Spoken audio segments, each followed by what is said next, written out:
So baptism, yes, I would agree. It's not necessarily, well, yeah, I would say it's a moral law. Yeah, let's call it, it's a moral law, right? It's something that good that God wants you to do. So I appreciate that. What I was looking for, though, which I thought maybe Stanford would answer, was this idea of murder. I know you've heard of that. Everywhere, every country, there's a law against it, right? There's a law against just killing people for no good reason, right? Or that kind of thing. So where does that law come from? If it's found in all of the countries across all time frames, well, it has to come from God. So that's really what we're going to talk about. So where do we get morality? That's our focus tonight, and this idea is it has to come from God or someone outside of our laws. So look at this first question. If a national law, right, in the United States required you to exterminate, what does that mean? Kill, right? Murder all blonde-haired people, would that law be moral or immoral? Immoral, right? It's good. You can circle it or write it. Immoral. If the law of the majority, so again, maybe not one country, but just most of the countries agreed to this, exterminate all blonde-haired people, would that law be moral or immoral? Right, immoral, right? So, I mean, it's going to be pretty much the same. If international law, so there are some laws that go across nations, right? He says if international laws required us to kill all blonde-haired people, which I'm one of, by the way, it may not be a blonde anymore, but anyways, it was, it would be immoral. Is there a law that would protect all blonde-haired people from the majority national or international law? Yes or no? An unsure yes, a pretty confident yes. Yes, and what is that law?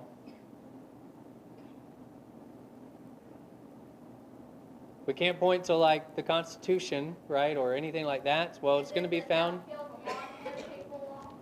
Well, it's really it's similar to that, but it's just do not murder.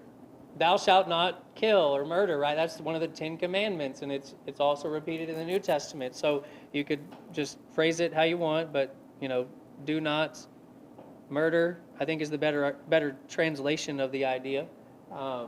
Killing is regulated. We'll talk about that another time. But murdering, an innocent person, that is always bad. And where does this law come from? It comes from God. Again, found in the Old Testament and New Testament. It's always been a law.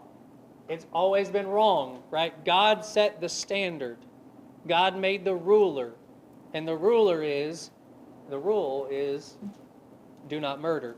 And so if a nation or in multiple nations or just the majority of people said, hey, this is what we're going to do, we're not going to do that, right? Because we're going to go with God's law above all. Okay, so now, turn to the next page, page 9.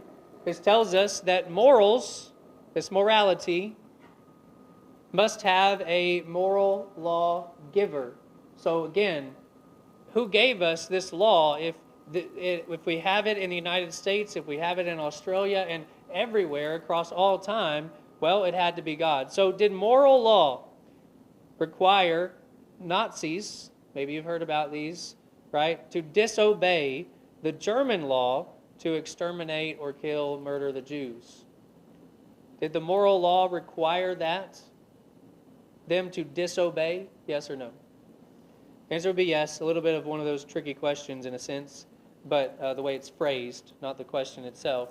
Does moral law require a moral law giver? Well, that would be yes. So wouldn't it be dangerous for moral law to come from one person? Like in those days, Hitler was making the laws for Germany. He said, here's the law. We're going to kill all the Jews. Bad, right? Very, very bad, because it wasn't, you're killing one person, it's bad, innocent person, but you're killing millions and millions, also bad, right? So going against God's law. So it's dangerous to have one person in charge of these things, moral law. wouldn't it be dangerous to come from one nation? So it wasn't just Hitler, this one man, but the whole nation was subscribed to it. So yes, that would be dangerous. Dangerous for people's, physical bodies and their souls. Wouldn't it be dangerous for moral law to come from an international body like the United Nations? Yes, right. Again, we're going to have pretty much the same answers here. So even if a country says, hey, this is the law, well, let's not go beyond what God said. When Nazi leaders were convicted of violating moral law and sentenced to death, did they violate German law? Yes or no?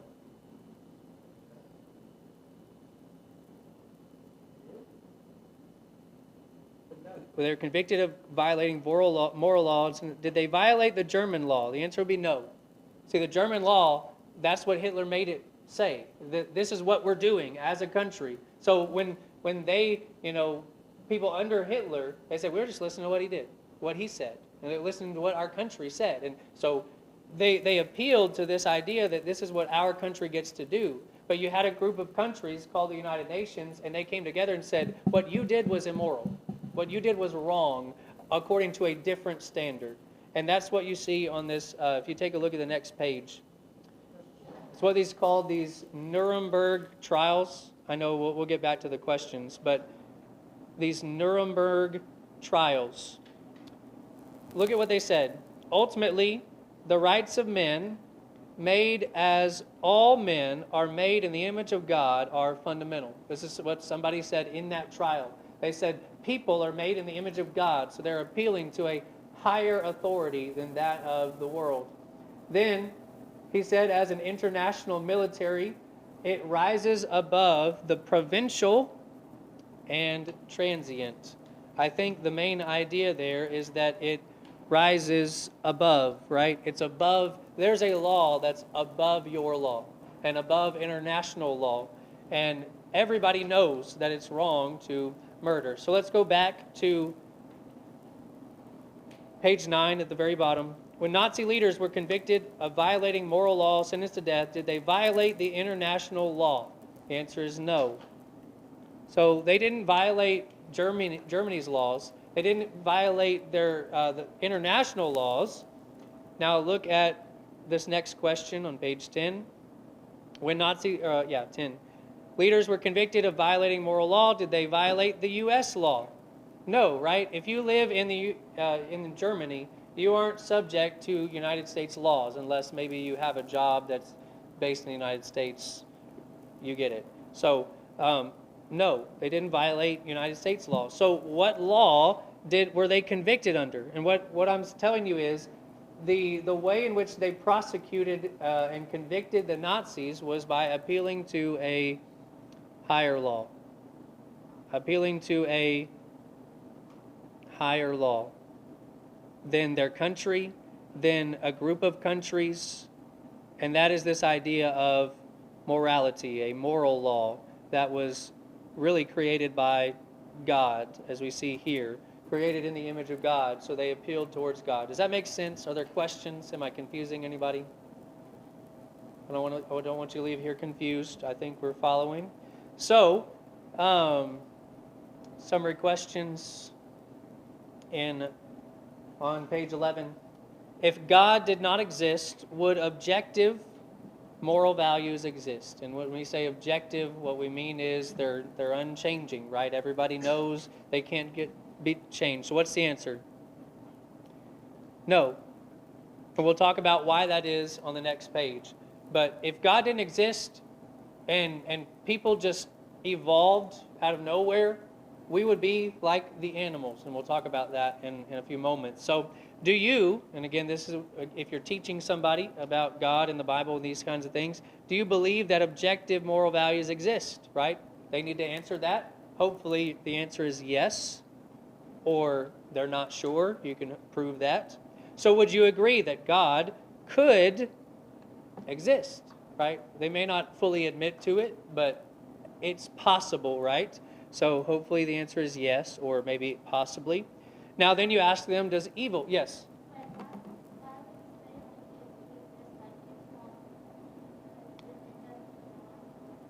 So some people It's a good question. When they are wrong about their previous thoughts on something. So if you were studying with an atheist who didn't believe in God, they would have to be changing their mind and saying, well, because moral laws exist, there is a God, but they may not be willing to say it fully just yet. Does that make sense? Hopefully by the end of the study, they would, and that's what we're trying to help them prove. But really good question, and hopefully that answers it.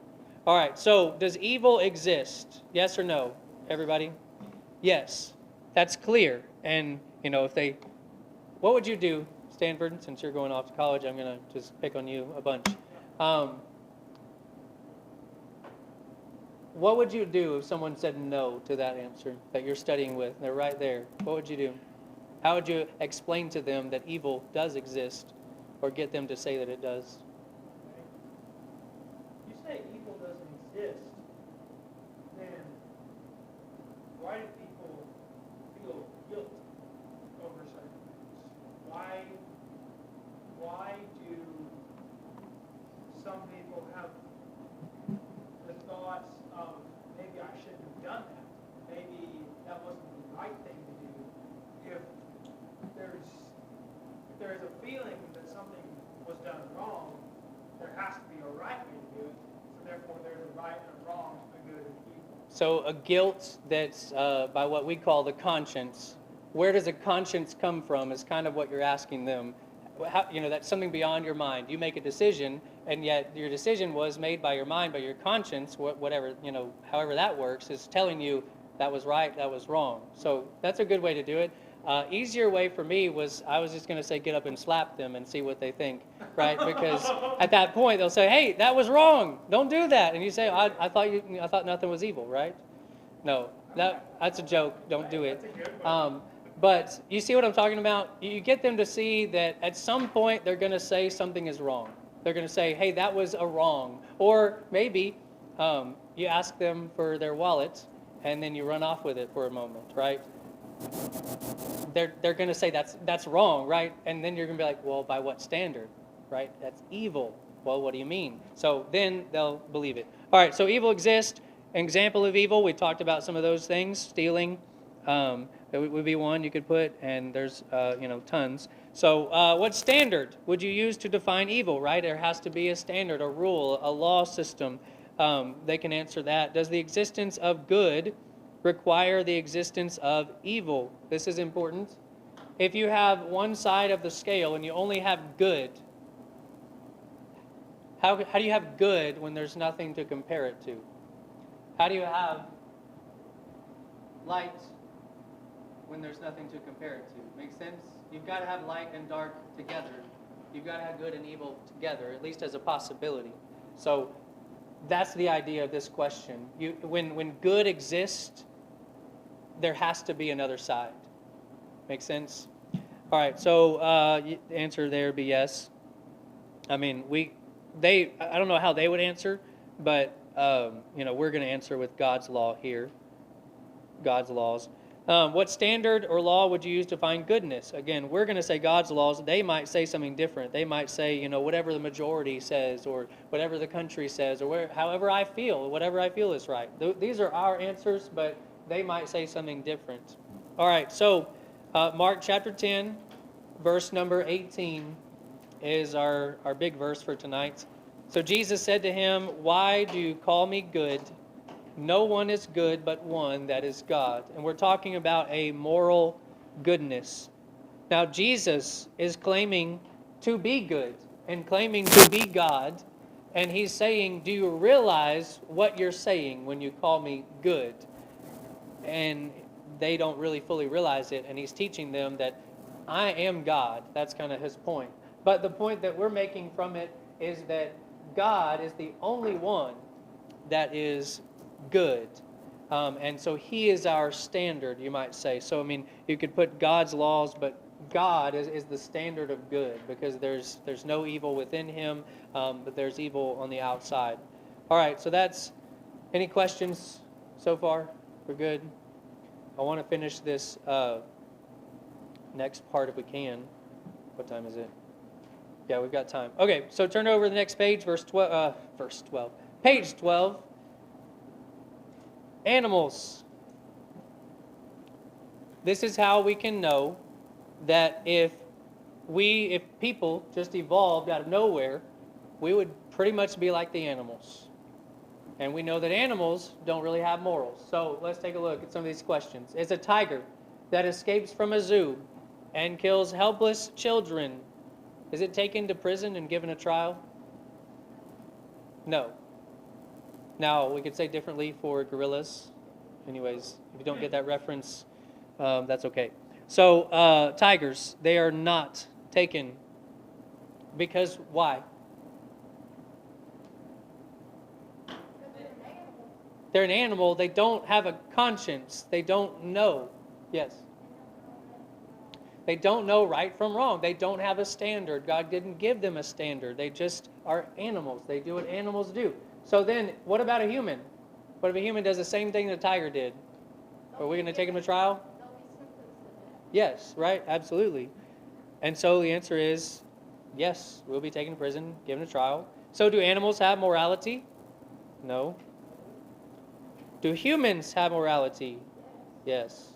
And if humans have morality and animals do not, where does morality come from, right? If we just, as some people claim, that we evolved from animals, well, how would we just get this idea of morality? The idea is we wouldn't, right, without God. So how do we answer that? Where does it come from? It has to come from God, or you might say, they might say an outside source. Yes, something, beyond, above maybe. They might say, and that's fine. We're trying to get them to believe that God is at least possible. And then we'll talk about, on the next few weeks, this idea of, God revealed himself in the Bible and why we should believe the Bible. So does an animal have a conscience? No. Sometimes it seems like they do, right? If you look at a dog and you're like, hey, bad dog. And they're like, oh, You kind of think they do, but they really don't. They're just responding to your voice, right? Humans, do we have conscience? Yes. Your conscience is going to say, hey, that felt, as Stanford said, that felt good, that was a good thing, or that felt bad. Now, we won't talk about more of that. So it's trained right. God gave you a conscience to say, hey, this is a good thing, this is bad. You should listen to it when you're younger, okay? And hopefully when you're older, as long as it's still being trained right. All right, so what is remorse? What does the word remorse mean? Guilt, regret. Regret, I think, is a good way to redefine it or answer it that way. So regret. So does a lion, if it kills a gazelle or whatever lions kill, does it feel bad? Probably not, right? I mean, not going to happen. So why?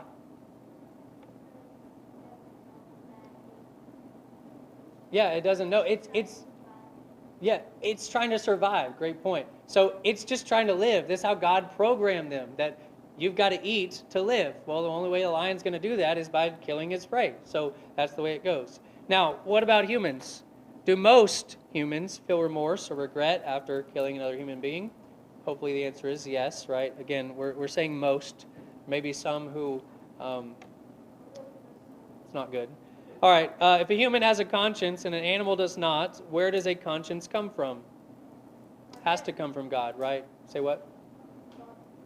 Has to come from God, something above, outside of our things. So if conscience were the result of a purely random chemical process, think about, evolution is kind of the idea, this idea of going from one being to another kind of being. That doesn't happen. We've never seen it. It's never been done. So if that happened, could we trust it? The answer is no. We really could not. Because you might have a tiger who has one kind of conscience and a lion who has another kind of conscience, and they're going to be very different, or the tiger and its prey, or whatever it might be. So if a conscience were designed and created by a moral lawgiver, could we trust it? Yes, right? That is where we're going, is that God is the good moral lawgiver who gave us a standard that we can trust. All right, Romans chapter 1.